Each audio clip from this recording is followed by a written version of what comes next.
আসসালামু আলাইকুম রহমতুল্লাহি ওয়া বারাকাতুহু। সম্মানিত দর্শক, আজকে আসলাম আলু খেতে।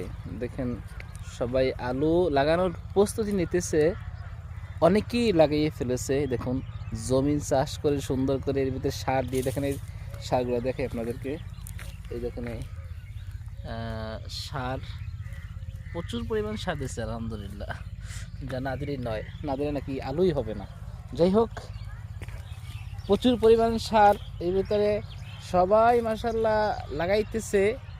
তো আমরা সবাই দোয়া করব এই মুন্সিগঞ্জের মানুষের জন্য, তারা যেন তাদের ফলন ভালো হয় এবং ভালো আলু হলে হয়তো আমরাও কম দামে খেতে পারবো। কি কারণ চাচা? হ্যাঁ, অবশ্যই অবশ্যই। আপনি যে আলু এই যে কষ্ট করতেছেন, মেহনত করতেছেন লাভবান হওয়ার জন্য না? লাভবানের ইনশাল্লাহ কমাই দিম আলুর দাম।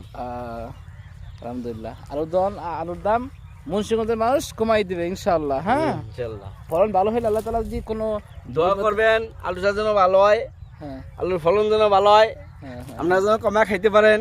হ্যাঁ, ঠিক আছে ঠিক আছে। ঠিক আছে। জি জি জি জি জি। তো দেখেন, অনেক মেহনত করতেছে আলু লাগাতে, কিন্তু প্রচুর মেহনত। এই মেহনতের শুধু করার একটাই কারণ, সেটা হলো আলুর ফলন ভালো হয়।